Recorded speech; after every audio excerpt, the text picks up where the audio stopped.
이른오구 TV 오신 여러분 환영합니다. 저는 스포츠 소녀동요 루키 더 바스켓 이용환입니다. 예, 10월 넷째 주 KBL 루멘 팩트 1부 순서 시작을 해보도록 하겠습니다. 저희가 원래 월요일 방송인데 계속 좀 화요일날 지금 녹화를 하고 있어요. 그렇습니다. 뭐 그 KBL 개막 여파도 있고 또 우리 이동환 기자가 또 그 밑에 건을 이제 투어를 하는 바람에 그런 부분이 있는데 이 부분 좀 이해해 주시고 그럴 수 있습니다. 아 정말 송구할 따름입니다. 어제도 댓글 달리는 거 보고 정말 송구한 마음에 근데 또 오늘 지각했어요. 지각 아니고 커뮤니케이션이 안 돼가지고 원래 오전 9시로 이제 만나기로 했는데 우리가 근데 이 시간에 이제 착각할 수 있어요. 그렇죠. 저도 가끔 늦는 경우가 있고 막 그래서 그래도 저는 기분이 나쁘지 않은 게 지금 이제 이동욱 기자랑 제가 좀 커플 TV 입어가지고 뭔가 화면이 너무 이쁘게 나오네요. 난 그건 나쁜데. 저 너무 좋아요. 트웬티벅스 다시 한번 감사드립니다. 그리고 우리 이동환 기자가 정말 거울 못 보게 생겼습니다. 거울요? 요즘에 그 오늘의 NBA 그걸 쓰면서 아주 일 양이 폭주하고 있어요. 그렇죠. 근데 뭐 젊을 때 고생해야죠. 고생하면서 같이 저는 열심히 해보겠습니다. 젊지 않잖아. 이제 젊지 않잖아. 이제 서서히 저는 이제 그 이동혁 기자께서 한 번씩 그런 말씀 하셨거든요. 너도 나이 들면은 훅 갈 때가 온다. 벌써 오는 것 같아요. 아직 멀었어요. 그냥 40 조금 40 안팎 이렇게 될 때 그러는 건데 어제도 우리 이동환 기자가 정말 그 말대로 사람 말이 참 무섭습니다. 거울 안 보고 연애 필요 없다. 뭐라고 그랬죠? 나 또 기억도 안 나 지금. 그 이상한 말. 명언. 이동환의 명언. 성공을 위해서는 연애는 잊어야 됩니다. 제가 그래서 이렇게 성공을 위해서 카메라만 보고 달리고 있잖아요. 연애는 그때는 뭔가 선택권이 있는 상황에서 나는 안 하는 거야. 약간 이런 느낌으로 여유 있게 말한 거였는데 지금 정말 그냥 거울도 못 보고 있습니다. 그러니 이 꼴이죠. 죄송합니다. 죄송해요. 그렇습니다. 10월 넷째 주 KBL 루멘 팩트 1부 순서 한번 시작을 해보도록 하겠습니다. 자, 1부에서는 우리 DB, KCC, 그리고 우리 SK, KT 그리고 우리 오리온 이렇게 한번 시작을 해보도록 할게요. 지금 뭐 개막되고 나서 계속 이제 순위 경쟁을 하고 있고 시즌 초반 판도가 조금씩 이제 결정이 나고 있긴 한데 여전히 혼돈이에요. 그렇죠. 그래서 왜 이렇게 이런 문제들이 있나? 그러면서 저희가 뭐 예상한 거에 대해서 또 봐라 너네들은 뭐 이른농구가 아니라 뭐 3륜농구다 뭐 방송 폐지해라. 폐지 절대 안 해요 저희는. 그렇죠. 그렇습니다. 일단 댓글 선정체에서 댓글부터 소화를 하고 가도록 하겠습니다. 진성킴님이 유 기자님 허웅 발음이 갈수록 격해지네요. 허웅으로 부드럽게 해주세요. 이렇게 말씀하셨습니다. 근데 이게 닉네임이 진성킴이잖아요. 제가 알기로 마이데일리 김희성 기자가 저희 방송 되게 좋아하시는 걸로 알고 있거든요. 되게 좋아하는 후배죠, 저도. 그래서 그분이 하니까 추측하는데 아닐 수도 있고, 아무튼 이런 지적이 있었습니다. 그 친구는 허웅에 대해서 이렇게 섬세하게 얘기하지는 않아요. 그래요? 어떤 여성에 대해서 섬세하게 얘기하지 남성에 대해서 관심이 없습니다. 또 여자농구 개막전 바로 시작해주세요. 그렇습니다. 지영일님이 1번 자원 김현우 박경상 좀 돌아오면은 타이치도 공격적으로 갔으면 하는데 억지로 리딩하는 느낌이 강해서 이렇게 좀 DB 가드진의 어떤 좀 아쉬움을 좀 이야기를 하셨어요. 안 그래도 좀 얘기가 많아요. 그러니까 타이치 기용 빈도가 높은데 예를 들어서 이제 이용우나 뭐 이준이 이런 선수들이 아예 이제 로테이션에 빠져 있고 이런 부분이 조금 아쉽다. 뭐 가드진을 좀 더 폭넓게 돌리면 안 돼요. 로테이션을 뭐 이런 얘기도 사실 있긴 하거든요. DB. 거기 밑에 이제 저변에 깔린 건 어떤 부분이냐면 DB가 사실 이상범 감독이 타이치 선수는 그 이상범 감독 야인 시절에 일본 후쿠오카에서 발굴했던 거기서 좀 가르쳤던 고교 시절에 그런 이제 제자 격이니까 그 부분에서 약간의 어떤 편애가 있을 수도 있지 않냐 뭐 요런 이제 시선도 좀 있는 것 같아요. 여기에 아시아 쿼터 1호 선수고. 그렇죠. 근데 제가 볼 때는 어떤 느낌이 있냐면 타이치 같은 경우에는 어느 정도 기술이 완성까지는 아니어도 그러니까 잠재력이 더 있고 그리고 여기에 보면 뭐 이준이라든가 이런 선수들 이용호라든가 이런 선수들은 조금 더 담근 다음에 나오는 게 좀 더 낫겠다. 요런 이제 판단이 좀 있는 것 같은데 근데 지금 타이치가 지금 부진하기 때문에 좀 약간의 문제가 있죠. 근데 저희도 이제 저희 방송에도 계속 얘기했듯이 타이치가 사실은 DB의 어떤 외곽의 어떤 약점을 메울 수 있는 다용도의 카드가 있을 수 있는데 근데 이 부분이 지금 시즌 초반에서는 발현이 좀 잘 안 되고 있는 것 같아요. 이 선수의 어떤 기술적인 한계, 그러니까 기량의 어떤 한계 요 정도인지 아니면 여전히 경험이 부족하고 어떤 한국 농구에 대한 적응, 한국 농구에 대한 적응 이런 부분이 좀 이상한데 저는 이제 그런 말 별로 안 좋아하거든요. 그러니까 그냥 네. 이제 기술이 좋으면 한국 농구도 유럽이든 다 적응하는 겁니다. 그런 거죠. 네. 네. 그래서 이제 타이치가 근데 여기에서 그런 부분이 약간 좀 이제 미숙한지 이 부분을 계속 실험하고 있는 것 같아요. 네, 그렇습니다. 그리고 모상홍님이 질문 있습니다. KGC가 변준영이 코트에서 쉴 때 멀로를 포인트 가드 역할을 해주고 플레이를 하는데 이런 부분이 어려움이 없을까요? 스펠맨이 안 될 때 협조하는 사람도 되고 이제 멀로가 정말 땡큐입니다. 어땠는지 알려주세요. 이렇게 말씀을 해주셨습니다. 우리 모상홍님도 우리 자매품님이죠. 그렇죠. 예, 꾸준히 댓글 남겨주시죠. 네. 변준영이 쉴 때 이제 변준영이 쉴 때 들어가는 이제 포인트 가드가 사실은 뭐 완전히 불안전하다 조금. 그렇죠. 지금은 그렇죠. 그런 상황에서 이제 김승희 감독이 멀로라든가 스펠맨에게 메인 볼 핸들을 맡기면서 이제 넘어오는 그런 역할을 하는데 이게 이제 장단점이 있는데 일단 멀로 같은 경우에는 저는 이제 무리는 아니라고 생각을 해요. 워낙 이제 패싱이 좋은 선수고 사실은 이제 빅맨이 메인 볼 핸들러가 됐을 때는 자연스럽게 트랜지션이 늦어지고 그렇죠. 세컨 브레이크의 어떤 기회가 박탈되는 그런 상황이잖아요. 뭐 세컨 브레이크는 이제 빅맨이 트레일러로 따라가서 슛을 쏴야 되는 동작이니까 당연히 그런 부분 이제 포기하고 가는 건데 근데 멀로 같은 경우는 사실 트랜지션이 그렇게 좋은 그런 빅맨은 아니죠. 그렇죠. 근데 패싱이 굉장히 좋기 때문에 이런 부분에 대한 플러스 마이너스를 생각했을 때는 몬로가 가지고 가는 것도 나쁘지 않다라고 생각을 하는 것 같고 또 가드 자원이 마땅치 않은 상태에서 몬로가 그렇게 가지고 가는 게 좀 더 안정적이다 이렇게 판단을 하는 것 같은데 이게 사실은 역시 변형이죠. 그러니까 정석적인 방법은 아니고 이 부분이 정규리그 어느 시점에서는 통할 수 있는데 결국에는 좀 돌려야 되지 않을까라는 그렇죠. 생각이 듭니다. 근데 여기에 저도 개인적인 조금 의견을 좀 덧붙이자면은 사실은 요즘에 이제 트렌드 얘기를 많이 해요. 농구 트렌드가 이렇다 저렇다 이런 얘기를 많이 하는데 전 그중에 세 가지가 좀 요즘에 핵심이라고. 하나는 이제 아무래도 3점 시도 많아지는 거. 이거는 뭐 너무 많은 분들이 아실 거고. 그렇죠? 3점 시도 적극적으로 하는 것. 그리고 두 번째는 빅맨이 리바운드 후에 직접 볼 핸들링 하면서 넘어오는 빈도가 되게 높아지는. 이거는 트랜지션 강화를 위한 어떤 방법으로 좀 유럽에서도 이제는 많이 퍼지기 시작하고 국내에서도 이제는 조금씩 늘어나는 것 같아요. 예전엔 좀 적었는데 세 번째가 역시 빅맨의 컨트롤 타워 역할을 맡기는 거. 빅맨은 오히려 엘보나 탑까지 빼서 오히려 페인트 존을 비워두고 다른 어떤 가드나 윙자원들의 컷 혹은 돌파를 좀 적극적으로 살려주는 부분이 있는데 김승희 감독은 제가 봤을 때는 그 중에서 이제 그 이제 3점 시도 그리고 컨트롤 타워 이 부분에서는 조금 그런 트렌드 따라가시는 느낌이 있다고 해야 되나요? 그 이제 설린저 쓸 때도 그렇고 사실은 그런 부분에서 약간은 좀 스타일이 다른 느낌이 사실 개인적으로 있긴 합니다. 네, 알겠습니다. 네. 자, 1부 댓글 순서는 여기까지 하도록 하고요. 저희가 그러면 SK부터 한번 가보도록 하겠습니다.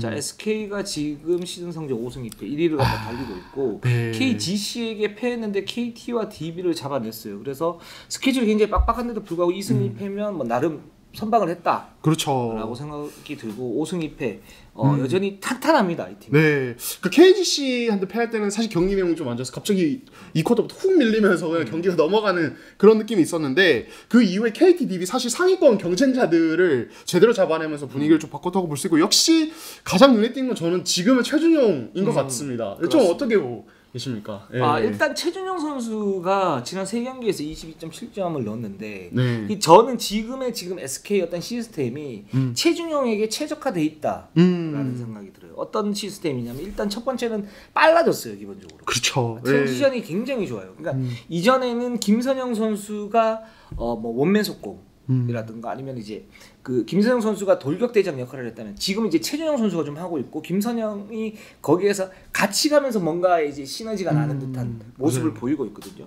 그러니까 이런 부분인데 근데 이 기본적으로는 SK가 이전에 김선영이나 원희에 대한 의존들을 갖다 떨어뜨려야 된다. 그렇죠. 이게 비시즌의 과제 중에 하나지 않았습니까? 그렇습니다. 그 부분이 여기 이 트랜지션 공격에서도 나타나는 것 같아요. 그러니까 최준용 선수가 코스트가 많거든요. 요즘에 보면. 근데 이제 실제로 보면 최준용 선수는 이제 스피드가 좋고 또 볼미스로 돌파를 했을 때 빅맨이 적절하게 커버를 쳐주지 않으면 이 선수의 속공에서 바로 올라가는 레이업을 막기가 힘들어요. 그런 장면들이 많이 나왔고 그렇죠. 이제 그런 공격을 강화를 하는데 이게 어떻게 그러면 이 부분이 효율적으로 발현이 되느냐라고 봤을 때는 역시 두 가지. SK의 트랜지션이 빨라졌다. 또 두 번째는 김선영에서 탈피한 속공의 어떤 다양성을 가지고 간다. 그렇기 때문에 최준영의 이런 속공 득점이 굉장히 좀 위력적이다라는 생각이 들고 그 부분에서 평균 22.7득점을 할 수 있었다라는 생각이 듭니다. 네, 진짜 말씀하신 대로 최준용이 리바운드 잡고 직접 코스트 하는 건 사실은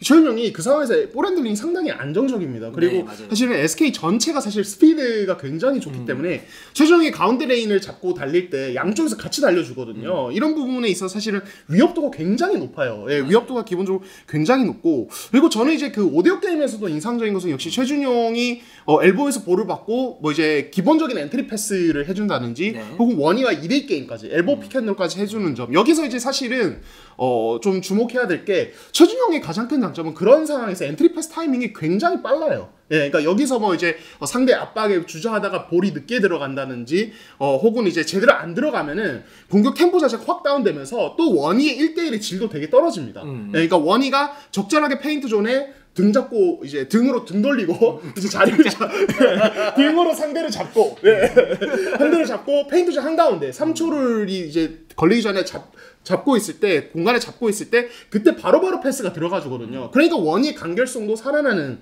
느낌이랄까요. 그러니까 어떻게 보면 최준용이 원희랑 그런 어떤 궁합이 상당히 좋고 서로에게 굉장히 도움이 되는 느낌이 든다. 저는 그런 생각이 들어요. 네, 그렇습니다. 근데 저는 이제 그 셋 오펜스에서는 여전히 그 최준용 선수의 그 지금 이제 우리가 뭐 2대 게임에서 최준용의 어떤 그 효율성 뭐 이런 부분에 대해서 좀 얘기를 하긴 해야 되는데, 일단 트랜지션에서는 최준용 선수의 효율은 거의 극대화돼 있어요. 그렇죠. 그리고 SK 자체도 뭐 잘 우리가 정리를 했지만 트랜지션 공격 효율이 리그 전체 1위예요. 네. 뭐 이거는 이제 비시즌에 그만큼 SK가 철저하게 잘 준비를 했다. 그리고 그 객관적 전력에 맞게끔 그 부분을 싱크로를 잘 맞췄다. 그 결국 이제 비시즌 준비를 잘하고 그 싱크로를 잘 맞추게 되면 이런 결과들이 나오는 거죠. 그렇죠. 그런 부분인데, 저는 이제 셋 오펜스에서는 최준용 선수가 아직도 좀 이제 보완해야 될 부분들이 조금 있다라는 생각이 들어요. 일단 이렇게 봤을 때 미드 점퍼가 그 2대 공격을 했을 때 어떤 그 메인 볼 핸들로서의 미드 점퍼가 좀 약해요. 그래서 그 부분에서는 이제 효율이 조금 떨어지는 그런 경향들이 있고, 근데 이제 그러면 이제 최준용 선수가 이전보다 어떤 기술 같은 것들이 좀 늘었냐, 이렇게 봤을 때는 는 부분들이 있어요.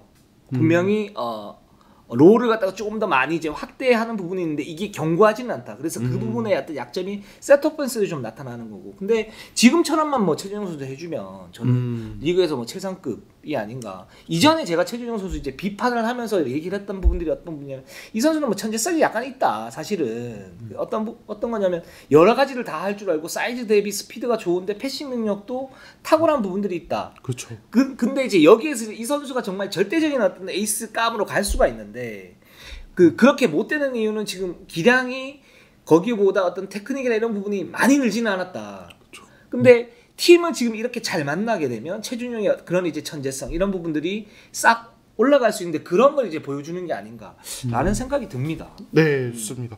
그럼 일단은 이제 지금 SK가 단독 1위로 일단 올라갔는데, 근데 여기서 좀 봐야 될 게 뭐냐면 KGC한테 99대 104로 졌잖아요. 네, 그렇죠. 이 경기가 뭐 그냥 어쨌든 그냥 단순히 한 게임일 수 있어요. 그 다음에 KT에게 81대 76으로 이겼어요. 근데 여기 KT는 이제 허운이 와봐야 SK하고 어떤 그게 되는 거고, DB는 이제 95대 68. 여기는 완전 완승을 거뒀죠. 그러니까 완승을 거뒀던 이유 중에 하나가 DB전에도 얘기를 하겠지만, 여기는 이제 허웅 선수가 득점 원인데 이 선수를 잘 막을 수 있는 카드들이 많잖아요. 오재현이라든가 최원혁이라든가.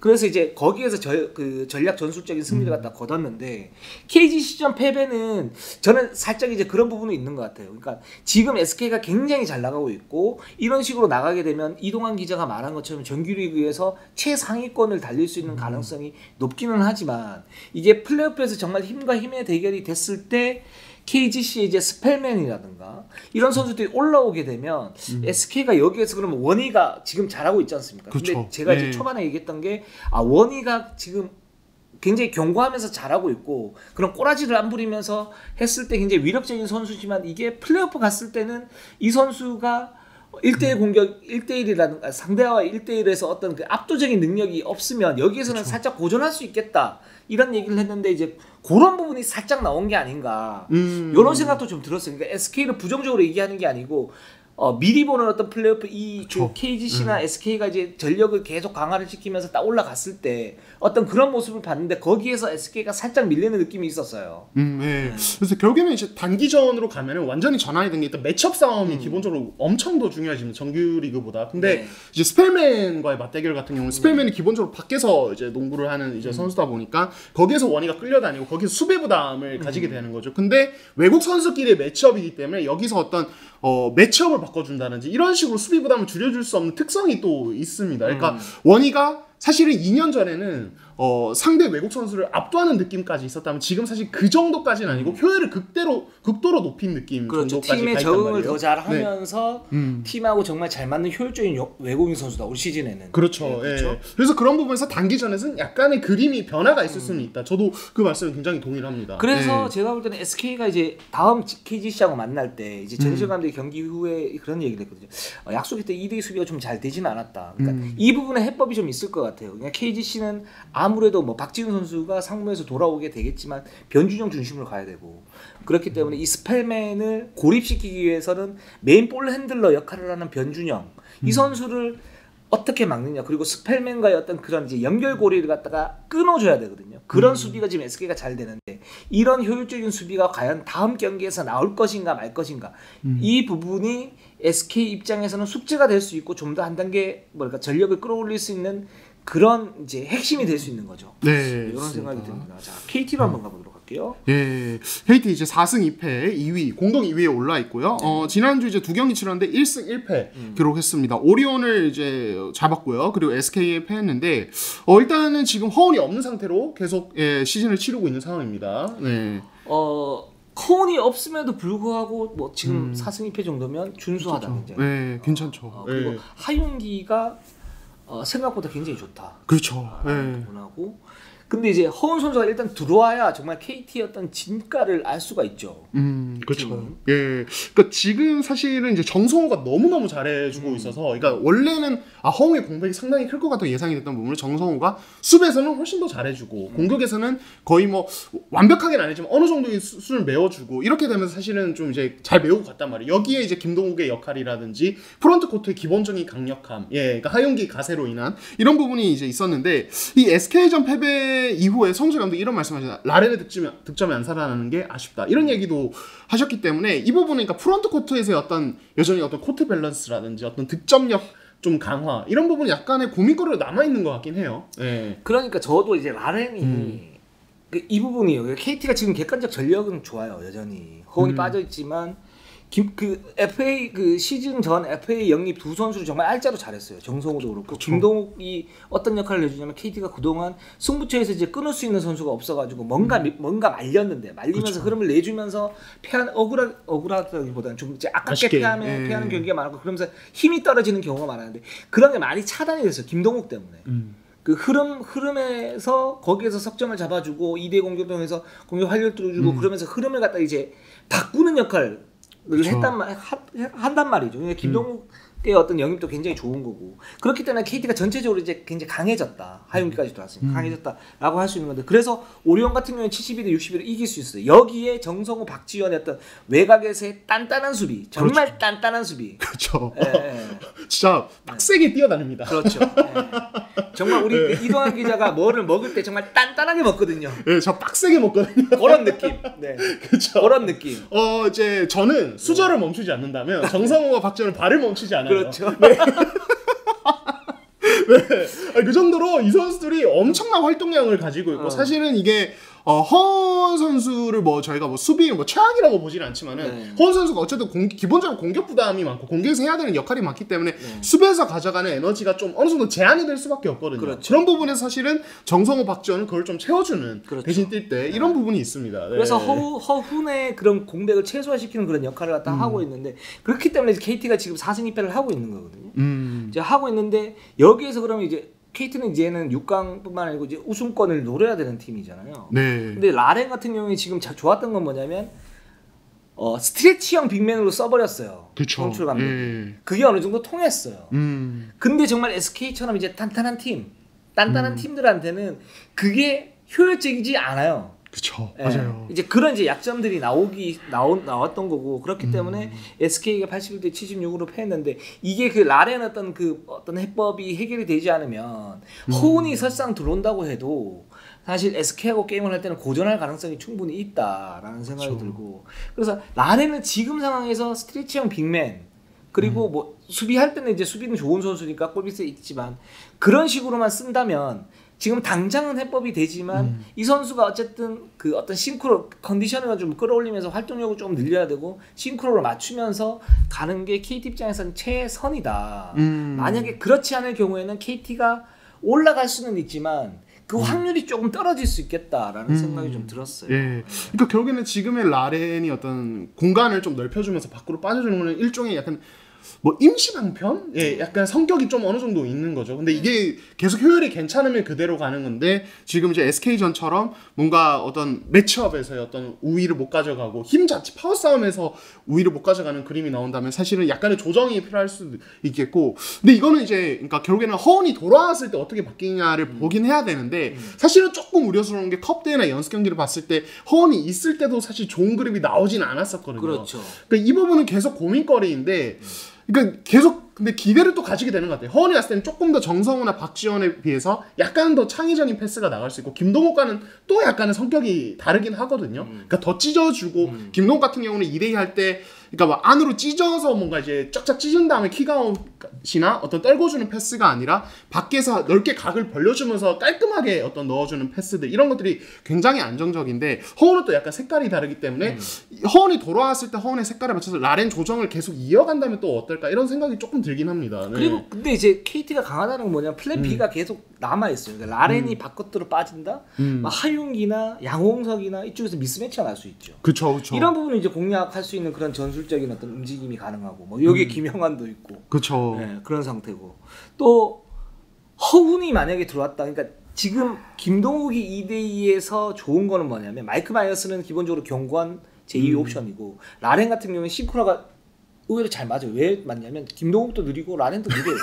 템포가 맞아요. 네. 그 템포. 네. 네. 그러니까 맞아요. 맞아요. 네. 네. 김동욱이 이렇게 좀 숨을 고르고 있어. 요이 땅 하려고 그러면 이제 라렌이 쑥 들어와. 그쵸. 근데 허우는 네. 요이 땅이 아니고 요이 땅 이러잖아요. 네. 그쵸. 그래서 직선적으로 확 들어가는데 거기에 라렌이 못 맞춰줘. 네.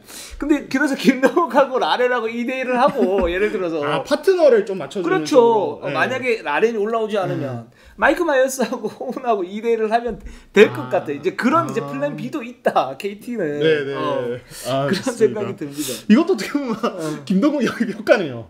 그렇죠. 네네네. 김동욱이 느린데 라렌도 느려요. 네. 딱 좋습니다. 네. 그렇죠. 네. 만약에 김동욱을 그것 때문에 영입했다. 네. 그럼 KT는 천재입니다. 그렇죠. 엄청난 해안을 가진 어떤 영입이었던 거죠. 네, 좋습니다. 그리고 지금 허운 선수가 복귀가 좀 늦어지고 있어요. 예, 좋습니다. 지금 이제 그러니까 원래는 조금 얼마 안 지나면 돌아올 수 있을 것 같다라고 했는데 지금 최근에 몸 조금 안 좋아졌다, 상태가 안 좋아졌다 이런 얘기가 들리거든요. 그 지난주에 서동철 감독이 허운이 약간 좀 늦어지고 있다. 그게 어떤 거였냐면 허운 선수 이제 발목 부상을 당했잖아요. 그러면서 이제 늦어도 전체 한 3주 정도 예상을 했다가 이제 4주로 바뀌었어요. 그쵸. 그게 뭐냐면 발목이 붓기가 가라앉고 난 다음에 재활 치료를 하고 거기서 이제 러닝에 들어가지 않습니까? 근데 그쵸. 허운 선수가 러닝에 들어가다가 거기서 통증이 살짝 더 느껴져가지고 다시 지금 이제 또 재활 치료를 가고 있어요. 그런 상태에서 넉넉하게 한 4주 정도를 봤는데 한 11월 중순 지금 목표를 하고 있어요. 지금 복귀는 목표를 하고 있는데 이 통증이 사라지지 않으면 사실은 뛰기가 힘들잖아요. 이런 부분 때문에 이제 꺾였던 부위가 살짝 좀 좋지는 않은 부위라고 그래요. 그래서 정확한 지금 타임라인이 좀 나오지 않은 그런 상태고 11월 중순 지금 목표로 예상을 하고 있는데 지금 같은 상태라면 11월 말까지 이렇게 될 가능성도 있다. 이렇게 좀 보고 있는데 그래도 허운 선수가 완벽하게 나은 다음에 나오는 게 낫다라고 판단을 해서 지금 코칭 스태프가 계속 이렇게 시간 조절을 잘하고 있는 걸로 지금 보이고 있습니다. 네, 좋습니다. 자, DB로 한번 가보도록 할게요. 네, DB 4승 2패 2위 달리고 있고요. 삼성을 잡아냈는데 SK전에서 정말 완전한 패배, 대패를 당했습니다. 자, 이 경기에서 이제 저희가 아까 SK 얘기할 때 잠깐 얘기를 했지만은 SK가 마음 먹고 그냥 수비 카드로 허웅을 먼저 잡고 이렇게 가면서 경기를 완전히 주도했던 그런 게임이었습니다. 네. 그렇습니다. 지난주에 제가 허웅 선수의 딜레마가 어떻게 파생되는가 말씀을 갖다 드렸는데 이제 그런 부분이 나온 거죠. 그런 약점들이 나온 거죠. 이제 모든 팀들이 이제 그 부분에 대해서 잘 알고 있고 그러면 허웅에 대해서는 수비 스페셜리스트를 붙여가지고 여기만 틀어막으면 나머지 선수들에게 주는 그런 득점은 데미지가 별로 없다. 그렇죠. 이게 나왔고 SK가 그걸 제대로 보여준 그런 게임이었다라고 볼 수 있을 것 같아요. 네, 그 사실은 그 전에 경기들에서 이제 허웅이 일종의 약간 하드 캐리를 하는 게임들이 굉장히 많았죠. 뭐 지난주는 아니었지만 그 전에 뭐 가스공사전도 그렇고 허웅이 특히 이제 그러니까 좀 전반에 약간 체력 안배를 하고 후반에 조금 에너지를 쏟아부으면서 뭐 볼 없는 움직임도 그렇고 볼 핸들링 비중도 높여가면서 좀 이제 후반에 집중을 하는 이게 오히려 또 클러치 타임에서 어떤 강점으로 또 부각이 되는 체력이 어느 정도 세이브가 되어 있으니까요. 그런 게 있었는데 이제 사실은 SK전도 보면 1쿼터에 아예 투입을 안 했죠. 그렇죠. 그러니까 이 부분은 아마 의식을 하시고 그렇죠. 이렇게 했는데 SK가 사실은 수비 스페셜리스트가 2명 있습니다. 오재현이 있고 또 최원혁도 있어요. 땅땅하네요 진짜 아주 땅땅해. 이동환 기자 밥 먹을 때처럼 땅땅하네요. 진짜 그 2명도 이제 저의 어떤 식습관과 굉장히 비슷한 땅땅함을 가지고 있는 선수들인데 처음에 SK가 오재현을 선발 카드로 냈다가 허웅이 2쿼터에 벤치에서 나오니까 최원혁을 쓰면서 여기 또 있지라고 저를 그거 보면서 그런 느낌. 네. 여기서 지금 헛웃음이 나오더라고요. 그러면서 네. 아우 짜증나. 그렇죠. 뭐 이런 그렇죠. 느낌. 예. 그렇죠. 근데 사실은 허웅이 최원혁 정도의 어떤 수비수를 상대로 그래도 저는 나쁘지 않은 모습을 처음에 보였다고 생각하는데 문제는 그렇게 하면서 힘을 뺀다는 거죠. 그렇게 됐을 때 결국에는 경기는 뭐 3, 4쿼터까지 가야 그때가 오히려 또 승부처기 때문에 그렇죠. 거기서 힘이 쩍 빠지는 모습이 나오면서 사실 부진했는데 결국에는 허웅에 대한 의존도 지금 어쩔 수 없는 거죠. 이거는 DB의 구조적인 문제라기보다는 로스터 상에서 어쩔 수 없이 발현이 되는 어떤 특성인데 이거 어떻게 해결해 가느냐는 그냥 계속 이슈일 것 같긴 해요. 네. 그 해결하는 방법이 이제 두 가지인데 뭐 간단하게 얘기하면 근데 간단치가 않죠. 첫 번째는 호응이 스텝업을 한다. 근데 지금도 잘해주고 있는데 스텝업을 하면 스텝업하기는 힘들어요. 지금도 잘해주고 있거든. 그렇죠. 삼성전에서도 75대 66으로 승리했는데 이때도 호응이 굉장히 그 중요한 석점을 갖다 던지면 넣으면서 그쵸. 승리를 뭐 하드캐리였고 지금 상태에서 사실은 호응이 저는 맥스치라고 봐요. 여기서 더 잘해주기 힘들죠. 그래서 두 번째는 뭐냐면 다른 선수들이 이제 지원을 해줘야 되는 거죠. 그 지원이 예를 들어서 지금 이제 수비적으로 하고 있지만 공격적으로 지원을 어느 정도 해주는 거야. 그리고 얀테 메이튼이 들어와가지고 내외곽에서 득점을 뽑아내는 것도 굉장히 중요한데 지금 얀테 메이튼이 없어요. 그렇죠. 그러니까 이 부분도 이제 허웅에게 대한 의존도를 과도하게 연결시켜주는 어떤 그 시스템이라고 볼 수가 있고 뭐 그렇기 때문에 지금 현실적으로 사실 허웅의 이런 딜레마, 뭐 허웅의 딜레마라기보다는 DB의 딜레마죠.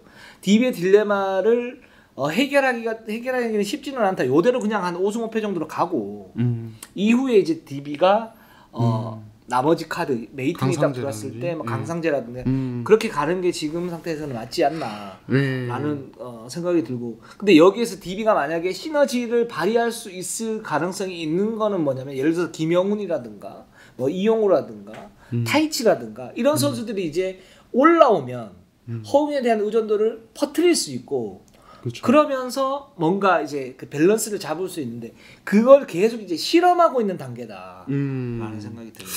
저는 그 개인적으로 DB 그래도 조금 희망적인 부분은 뭐냐면 결국에 시간이 지났을 때 허웅의 어떤 의존도를 분산시켜줄 카드가 프론트 코트라는 점에서는 좀 그래도 희망적인 부분이 있다고 생각해요. 저는 백코트보다는 오히려. 그 DB가 지금 4승 2패잖아요. 허웅이 어떤 하드 캐리도 있는데 그 밑에서 뒷받침을 해주고 있는 선수는 레나드 프레먼하고 김종규. 그렇죠. 특히 김종규가 지금 보이지 않는 공헌도가 굉장히 높다라는 생각이 들어요. 그러니까 삼성전에서도 보면 사실 그렇죠. 아이자 힉스가 메인인데 거기에서 레나드를 제치고 딱 들어왔을 때 김종규가 골밑으로 헬프를 딱 들어와요. 그러면서 힉스가 이제 놓치는 장면들이 있거든요. 골밑슛을 놓치는 장면들. 이런 장면들이 이제 승부처에서 굉장히 많이 도움이 됐고 그래서 김종규가 어떤 수비의 핵심 그리고 공격에서도 미드 점퍼, 뭐 골밑 돌파, 속공까지 가지고 있기 때문에 실제적으로 DB가 4승 2패를 한 이유는 허웅의 어떤 그런 모습들도 있지만 김종규의 이런 부분들이 굉장히 높다. 그렇죠. 네, 좋습니다. 저 같은 경우는 사실은 시즌 초반에 시작하기 전에 정확하게 기대를 했던 것은 그러니까 허웅의 의존도는 컵대회 때부터 이미 높아 보였잖아요. 사실 저는 그때 보면서 어떤 생각했냐면 메이튼이나 혹은 짧게 쓰는 윤호 형이 그 부담을 약간씩 주는 예를 들어 윤호 형이 뭐 스타일은 좀 다르지만 김동욱처럼 약간씩 커버를 해주는 거죠. 어떤 그런 부담을. 왜냐면 윤호 형이 예전부터 조금 핸들링이 되고 2대2에서 패싱이 한 번씩 엔트리 패스 이런 것들을 깔끔하게 넣어주는 어떤 그런 부분이 있기 때문에 부담을 살짝씩 줄여주면 괜찮지 않을까 생각을 했는데 메이튼이 좀 늦게 합류하면서 몸 상태가 좀 안 올라왔고 윤호 형은 제가 봤을 때는 이번 시즌은 쭉 더 약간 하락세인 것 같아요. 예, 출전 시간 자체가 짧기도 하지만은 그래서 이제 지금 허웅 의존도가 제가 생각했던 것보다 조금 여전히 높게 좀 잡혀 있거든요. 이 부분은 사실은 강상재가 오면 근데 또 해결이 될까? 이것도 마냥 좀 희망적으로 보기도 좀 힘든 부분도 있는 것 같긴 해요. 왜냐면 어쨌든 상무에서 오는 선수고 적응을 해야 되는, 운동을 같이 해봐야 되는 선수여서 이런 부분 그래도 또 지켜봐야 되는 생각도 들고, 예, 그렇습니다. 네. 그렇기 때문에 지금 DB는 뭐 초반 스타트 현재 좀 잘 끊었고 이대로만 가면 지금 굉장히 성공이라고 생각을 하거든요. 그쵸, 이 정도면. 예. 계속 이대로만 5할 승률만 유지를 하고 버티면은 뭔가 기회가 생긴다 라는 생각이 들고, 그래서 제가 이제 시즌 전에 사실 DB 걱정은 그렇게 많이 안 된다 그랬는데 이제 그쵸. 이런 모습들이에요. 그 끈끈함. 네. 그렇습니다. 그래서 네. DB가 굉장히 좀 다크호스가 될 수 있다, 육각 싸움에서 라는 생각이 듭니다. 자, 네. 오리온으로 한번 가보도록 할게요. 네, 오리온 이제 4승 3패 4위에 올라 있고요. 주간 3경기에서 1승 2패 기록을 했습니다. KT에 좀 무기력하게 패했죠. 무력패했고 모비스를 대파했는데 이제 어제 LG에게 또 패하는 모습. 이 팀은 윤호혁 기자의 말대로, 지난주 말대로 굉장히 강합니다. 기본 전력 자체가 강해요. 근데 이게 안정감이 떨어져서 업앤다운이 되게 있고, 여기에 이제 중심에 있는 선수가 사실은 이제 라돌리차이고 여러 가지 그런 부분이 좀 같이 포함이 되어 있는 것 같아요. 네. 이 팀은 뭐랄까, 네. 시즌 초반 LA 레이커스 같은 느낌이 있어요. 진짜 비슷하네요. 멤버는 짱짱한데 뭔가 이 카드를 써도 되고 저 카드를 써도 되는데 네. 효율적이지 않아. 그렇죠. 예. 그런 상황에서 사실은 이제 이정현의 활약은 좀 반가운 부분이고요. 네. 만약에 이정현이 오리온에 가세하지 않았다, 뭐 그래서 하윤기나 이원석을 데리고 왔으면 좋았을 수도 있죠. 근데 실제로 보면 이제 오리온이 이승현이 있고 지금 이정현이 또 이제 살아나고 있고, 그래서 이원석이나 하윤기가 다 들어왔으면 효율적으로 사용할 수 있었을까, 이런 의문도 있고, 그래서 이정현이 들어간 게 어떻게 보면 완전 땡큐. 완전 최고의 핏인 것 같아요. 그렇죠. 네. 특히 이제 지난주 경기 내용들을 보면은 좀 개인적으로 어떤 점이 가장 인상적이었냐면, 이정현의 비중이 좀 늘어나고 있어요. 롤도 약간씩 달라지고 있어요. 그래서 초반 한 2-3 경기에 이정현은 약간 이제 스팟업 공격, 약간 45도 코너, 그러니까 공격을 주도하는 선수는 웬만하면 이제 가드 핸들러들은 탑에서 공격을 하잖아요. 탑에서 뭐 45도 사이에서 공을 점유를 하고 그 공간을 가지고 조금 편하게 공격을 하는데, 이정현은 조금 약간 빠져 있었단 말이에요. 그 전까지는. 근데 요번 주에 이정현은 어떤 롤 변화, 그리고 이제 좀 강원준 감독이 좀 이정현에게 많이 좀 약간씩 의존도를 높여가는 것 같아요. 비중을 높여가는 것 같아요. 정확하게는. 그렇게 되면서 탑에서 예를 들어서 A셋, 혼셋으로 이제 뭐 어떤 3대3 게임도 한다든지, 혹은 이정현이 포스트업 옵션을 써서 서명진을 완전히 뭐 무너뜨린다든지, 상대 가드의 어떤 매치업 약간 무너뜨린다든지, 어떤 이정현 활용도가 되게 높아졌다. 이거는 그래도 좀 좋은 방향으로 가는 부분이다. 그리고 이정현이 생각보다 너무 잘해주고 있어서 저는 좀 놀랐습니다. 그 오리온이 이제 혼셋을 많이 쓰는데, 혼셋에 대해서 간단하게 우리 설명기염이 출동. 네, 저 혼셋은 이제 뿔 모양, 혼이 뿔이라는 의미인데 5명의 선수 중에 4명이 엘보우 2명, 그리고 양쪽 코너에 2명 배치하고요. 핸들러 1명이 맨 탑에 위치를 해서 어떤 이제 그 다음에 어떤 세팅을 가져가는 그런 오펜스를 말하는데, 이정현이 있을 때 혼셋은 이정현을 탑에 두고요. 양쪽 엘보우에 뭐 이제 빅맨, 예를 들어서 뭐 할로웨이랑 이승현 이렇게 두고 같이 스크린을 이제 교차로 걸면서 어떤 세팅을 하는 이런 게임인데, 거기서 이정현이 미드레인지나 돌파로 수비를 휘저어주면서 굉장히 좀 좋은 모습을 보여주고 있습니다. 네, 그렇습니다. 그래서 이정현 선수가 지금 이렇게 잘 하고 있는데, 이 부분이 그러니까 오리온의 혼란함에서 나오는 그런 부분이어서 이게 가치가 있는데, 어떤 느낌도 있냐면, 근데 이정현 이렇게 잘하는데 오리온은 팀 성적이 기복이시네요. 그렇죠. 이게 같이 이제 공존을 하고 있단 말이에요. 그 오리온 팬들 입장에서는 속이 타들어가겠죠. 그렇죠. 도대체 이게 왜 그런가? 네. 얘기를 갖다 좀 해야 되는 거죠. 이정현이 좋은 거는 뭐냐면, 실제로 그렇습니다. 여기 보면 백코트 파트너에 따라서 이정현의 역할이 이원화되고 있다. 그러니까 이 선수가 사실 1번도 볼 수 있고 2번도 볼 수 있는 선수예요. 그러니까 1번을 봤을 때 연세대 시절에 뭐 게임 리딩 능력이 분명히 있는 선수고, 그리고 2번을 봤을 때 이 선수가 이제 석점 미드레인지 점퍼 미드레인지 이제 골밑까지 다 되는 그런 선수니까 여기서 맞춰서 이렇게 할 수가 있고, 또 큰 게임을 많이 해봤기 때문에 프로에서 적응이 굉장히 좀 수월한 선수. 여기까지는 우리 이정현의 어떤 가치에 대해서는 인정을 했단 말이죠. 그렇죠. 네, 그렇게, 그리고 오리온에 딱 왔는데 이게 오리온이 의외로 굉장히 잘 맞는 카드예요. 왜? 이대성이나 라둘리차나 이승현이 견고하게 삼각 편대를 갖다 이루어지지 못하고 있으니까. 그렇죠. 만약에 이게 견고하게 잘 이루어졌다 그러면 이승현이 들어갈 자리가 없었거나 아니면 식스맨으로 뛰면서 어떤 공격의 옵션에 어떤 한계, 그러니까 제한을 뒀을 텐데, 그렇지 않고 그 삼각 편대가 기본적으로 라둘리차 떨어져 나가고, 이대성 같은 경우는 승부처에서 약간 불안하고, 그러다 보니까 이정현을 썼는데 의외로 잘해. 지금 이런 상황이거든요. 약간 땡겨 쓰는 느낌이 그렇죠. 있는 거죠. 예, 일종의 아껴 쓸 수 있는 땡겨 쓰는. 예, 그렇죠. 예.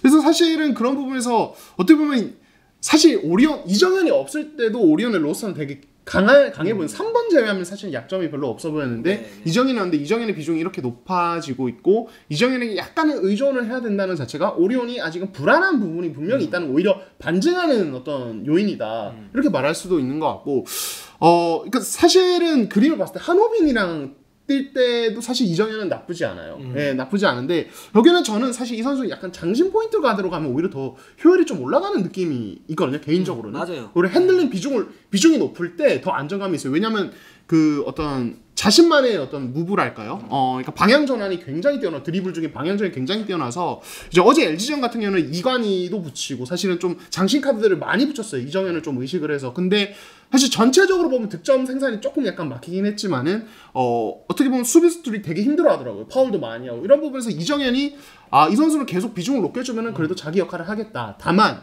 이것이 오리온의 승리랑 같이 갈 수 있느냐는 완전히 또 별개의 문제이긴 하다. 이런 생각이 들긴 했습니다. 네. 저는 이제 동의하는 게 이정현이 포인트 가드로서 역할을 했을 때 이제 뭐 그 주전뿐만 아니고 베스트 5 MVP 레벨까지도 갈 수 있는 가능성이 좀 더 높다라고 생각을 하고요. 그 다음에 지금 오리온이 지금 이렇게 잘 안 되는 거는 기본적으로 약속이 된 플레이가 많지가 않다. 라는 생각이 들어요. 그러니까 지난 시즌도 마찬가지인데 올 시즌 같은 경우에도 이 선수들이 기본적으로 이제 약속된 플레이가 많지가 않아요. 물론 뭐 순간순간 어떤 패턴이나 이런 부분들은 하겠지만 이게 정말 이 팀의 칼라로서 가지고 가는 그런 부분이 아니라 뭔가 임근변하는 그런 느낌들이 있거든요. 여기에 따라서 이제 안 되면 다른 선수로 바꾸고, 만약에 예를 들어서 라둘리차가 딱 들어왔을 때 하고 그 다음에 머피 할로웨이가 들어왔을 때 하고 완전히 전술의 변화가 있어야 되거든요. 왜냐면 라둘리차하고 머피 할로웨이 완전 다르니까, 머피 할로웨이는 이제 정통 빅맨이라고 치면 라둘리차는 여기에서 아까 말했던 이제 컨트롤 타워 역할 같은 이제 빅맨이란 말이죠. 그러면 여기에 따른 이제 어떤 포지션의 변화, 그리고 공격 패턴의 변화들이 있어야 되고 수비에서도 좀 달라져야죠. 그렇죠. 근데 이게 비슷해요. 똑같이 쓰죠.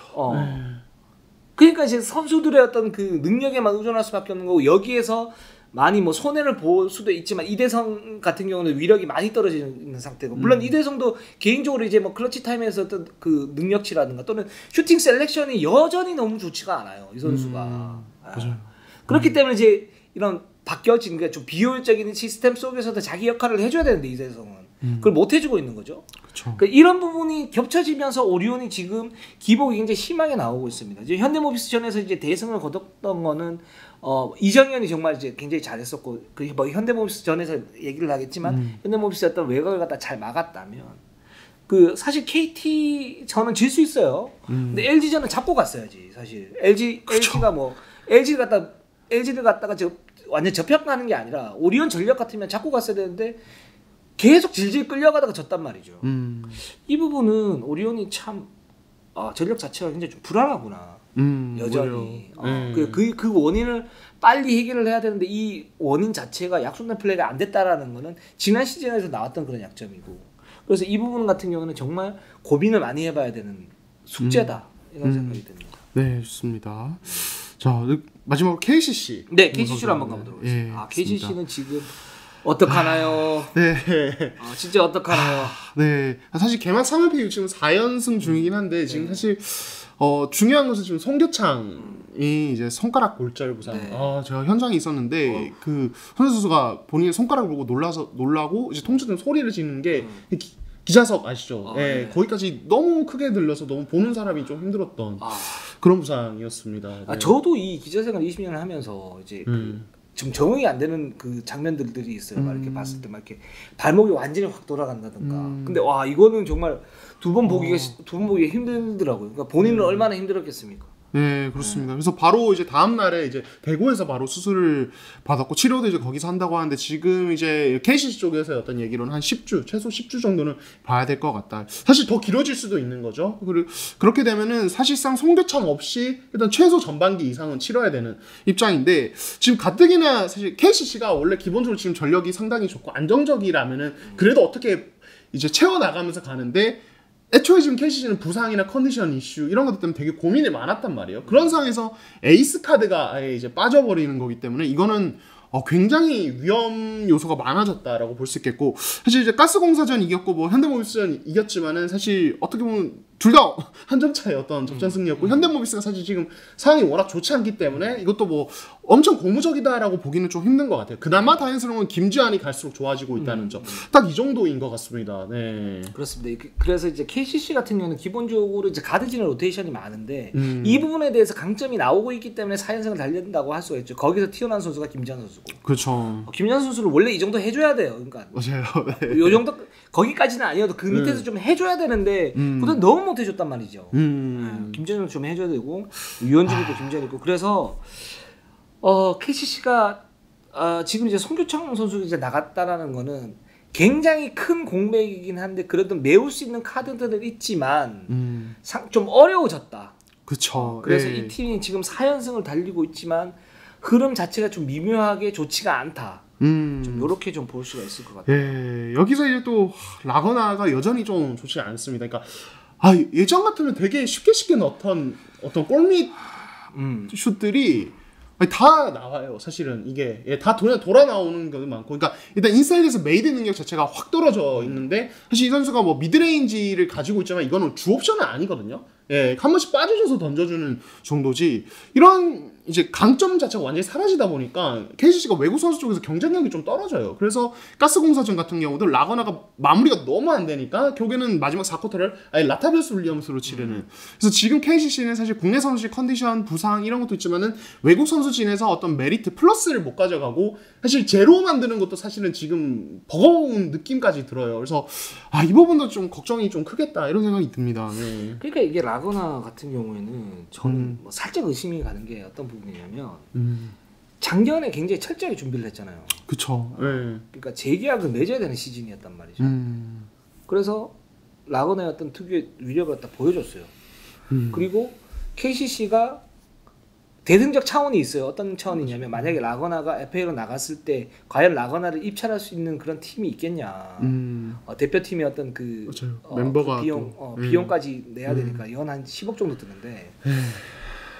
그래서 KCC가 거기에서 이제 라거나하고 계약을 했단 말이죠. 계약을 했는데 그리고 라거나가 비시즌 때 사실 좀 휴식을 좀 취했어요. 근데 좀 과도하게 취했어. 좀 늦게 합류했죠. 네, 늦게 합류를 하고 이제 몸 상태가 안 좋아요. 안 좋은 상태에서 간다. 글쎄요. 예. 그 말씀하신 대로 제가 알기로는 이제 라거나 마지막 입찰 과정에서 KCC 한 팀만 입찰했잖아요.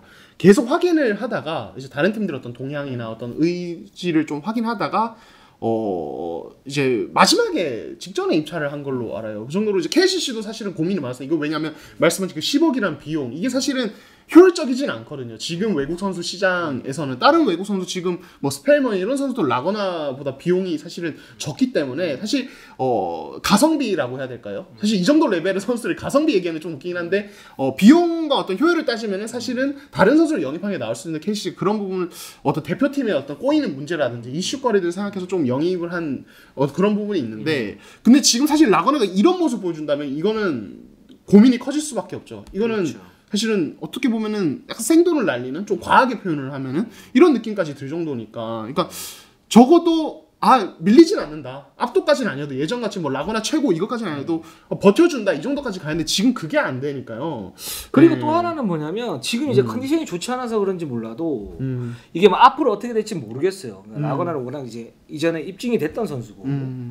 근데 이제 거기에서 이제 어떤 그 심적으로 굉장히 좀 그 디테일한 선수죠. 네, 예민한 선수. 예민하죠. 네. 근데 지금 플레이를 하는 거 보면 이제 팀 승리에 대한 어떤 그런 부분보다는 거기에서 약간 좀 동떨어진 플레이를 하고 있다는 부분들이 있어요. 살짝 이렇게 보여요. 좀 그 KCC 팬들도 이렇게 보시면 좀 보이실 텐데.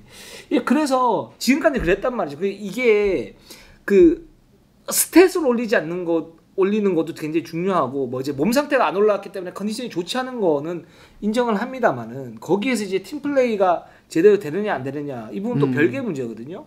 근데 그 부분이 좀 되지 않는 것 같아가지고 지금까지는 약간 좀 실망스럽긴 해요. 이 선수가 지금. 네, 그렇습니다. 그러니까 지금 당장으로서는 저는 두 가지 방법이 최선이라고 봅니다. 이거는 약간 반복을 하게 되는 건데 외국 선수 카드의 어떤 변화, 예, 강력한 카드 한 명이 지금 필요하다. 지금으로서는 매기로 풀어놔야 된다. 예, 그렇죠.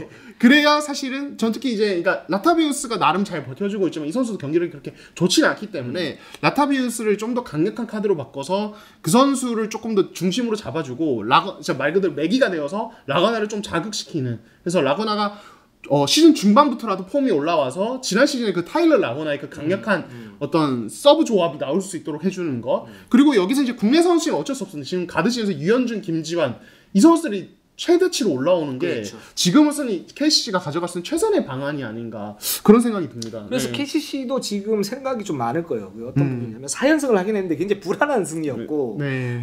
지금까지는 괜찮아요. 나름 괜찮은데 상황 비하면 정말 잘해주고 있는 거죠 지금. 나름 괜찮은데 지금 여기에서 예를 들어서 5할 승률을 못 가지고 가고 한 11월 중순, 11월 말까지 간다. 그러면 외국인 선수 영입 안 하고 올 시즌은 그냥 이대로 갈 수도 있겠다. 뭐 이런 생각도 좀 들었어요. 네. 약간 전략적인 차원에서. 그렇죠. 네, 그렇습니다.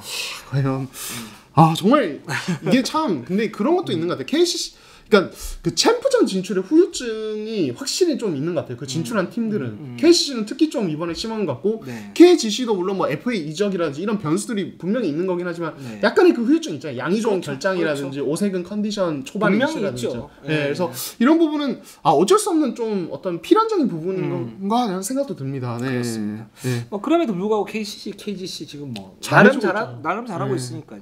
네. 자. 오늘 방송 여기까지 하겠습니다. 우리는 항상 최선을 다하겠습니다. 네이버, 유튜브, 구독, 좋아요, 알람 감사합니다.